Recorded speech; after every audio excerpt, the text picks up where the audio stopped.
नमस्कार, मातेश्वरी एजुकेशन में आप सभी लोगों का स्वागत है। जैसे कि हमने पिछले टॉपिक में आर्य सभ्यता के बारे में बात की थी, आज का जो हमारा टॉपिक रहेगा गणेश्वर सभ्यता। गणेश्वर सभ्यता की खोज किसने की थी, गणेश्वर सभ्यता का उत्खननकर्ता कौन थे, ये कहाँ पे अवस्थित है, इसकी नदी कौन सी है, इसके बारे में हम बात करेंगे। जैसे कि बात करें तो जो गणेश्वर सभ्यता है, गणेश्वर सभ्यता कहाँ किस जिले में अवस्थित है, तो गणेश्वर सभ्यता की बात करें तो गणेश्वर सभ्यता नीम का थाना सीकर, नीम का थाना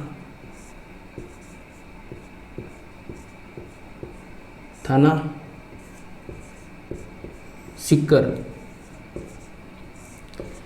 नीम का थाना सीकर में अवस्थित है। जो कि अभी जो वर्तमान की बात करें तो वर्तमान में नीम का थाना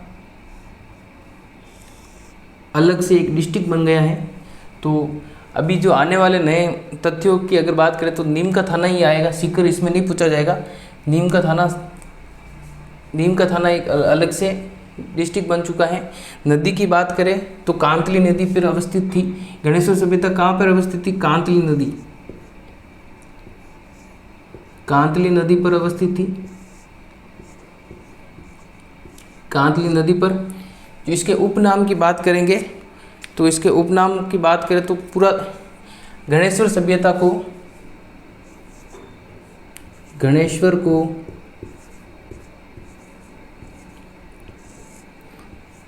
पुरातत्व का पुष्कर भी कहते हैं। पुरातत्व का पुष्कर कहा गया है, पुरातत्व का पुष्कर कहते हैं। इसके बाद की बात करें ताम्रयुगीन सभ्यता की जननी, गणेश्वर सभ्यता को ताम्रयुगीन सभ्यता की जननी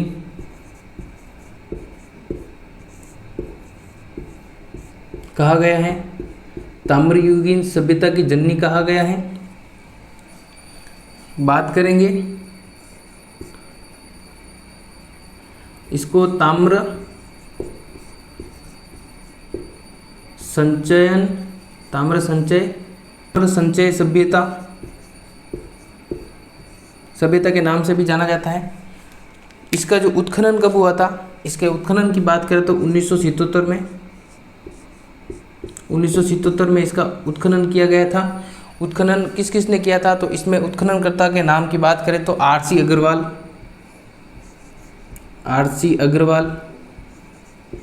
रतनचंद्र अग्रवाल, इसका जो पूरा नाम है रतनचंद्र अग्रवाल, आरसी अग्रवाल और विजय कुमार, जिसे हम विजय कुमार, इसका पूरा नाम है विजय कुमार ने इस स्थल की, इन दोनों ने मिलकर इस स्थल की उत्खनन किया था, इस स्थल का उत्खनन किया था। ये सभ्यता कैसी थी, तो इस सभ्यता की बात करें तो ताम्रयुगीन सभ्यता में सबसे प्राचीन सभ्यता थी। ताम्रयुगीन सभ्यता की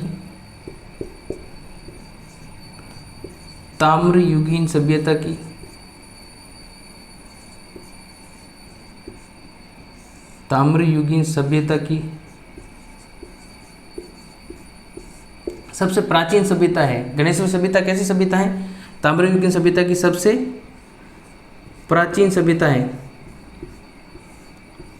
जितनी भी सभ्यता हुई इसमें से सबसे प्राचीन सभ्यता इसी सभ्यता को कहा गया था। बात करेंगे गणेश्वर सभ्यता में जो तांबे की जो उपकरण हमें प्राप्त हुए हैं, तो उस उपकरण में जो तांबे की मात्रा कितनी थी, उपकरणों में तांबे की जो मात्रा थी, उपकरणों में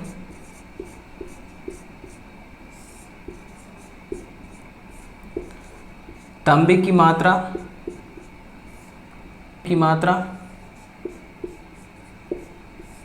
99% थी।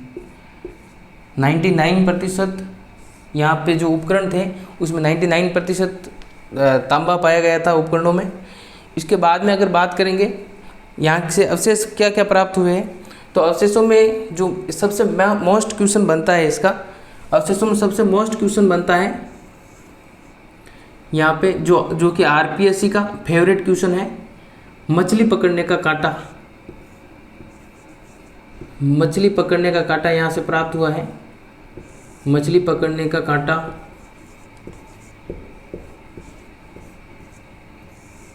मछली पकड़ने का कांटा यहाँ से प्राप्त हुआ है, जो कि आरपीएससी का फेवरेट क्वेश्चन है। ये मोस्ट क्वेश्चन है जो कि एग्जाम में काफ़ी बार पूछा जाता है। बाद में बात करेंगे दोहरी पिन, दोहरी पेचदार पिन, दोहरी पेचदार पिन, दोहरी पेचदार पिन के साक्ष्य मिले हैं। जैसे कि हमने आहड़ सभ्यता में पढ़ा था, वहाँ आहड़ सभ्यता में हमें काले और लाल मृदबाण मिले थे। तो गणेश्वर सभ्यता में अलग है। गणेश्वर सभ्यता में यहाँ पे काले व नीले मृदबाण मिले हैं। काले व नीले मृदबाण यहाँ से प्राप्त हुए हैं।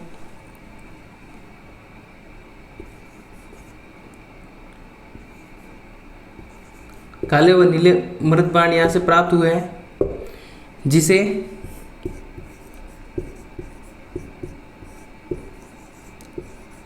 कर्पस वर्णी कहा जाता है, जिसे कर्पस वर्णी कहा जाता है। इसके अलावा अन्य की बात करें, अन्य यहाँ से क्या क्या प्राप्त हुए अवशेष, तो अन्य अवशेष में अन्य में आ जाएगा कुल्हाड़ी, कुल्हाड़ियाँ यहाँ से मिली है। तस्तरियाँ यहाँ से हमें प्राप्त हुई है। सुइयाँ यहाँ से प्राप्त हुई है, हमें सुई के साक्ष्य यहाँ से मिले हैं। कुंडियाँ मिली हैं, कुंडियाँ यहाँ से प्राप्त हुई हैं, कुंडियाँ यहाँ से हमें प्राप्त हुई है।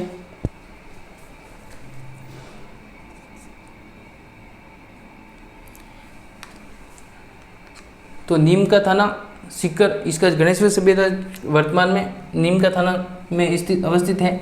नदी, इसकी नदी की बात करें तो नदी कांतली नदी है। कांतली नदी के किनारे यह सभ्यता विकसित हुई थी। इसके उपनाम की बात करेंगे तो उपनाम में इसका उपनाम में इसको गणेश्वर सभ्यता, गणेश्वर का पुरातत्व का पुष्कर कहा जाता है। गणेश्वर सभ्यता को पुरातत्व का पुष्कर कहा जाता है।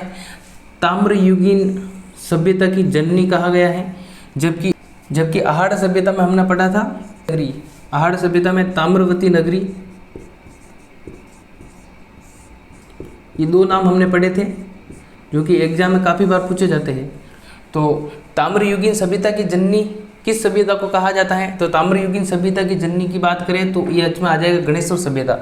और ताम्रवती नगरी की बात करें, ताम्रवती नगरी आहड़ सभ्यता को कहा जाता है। इसी गणेश्वर सभ्यता को ताम्र संचय सभ्यता के नाम से भी जाना जाता है।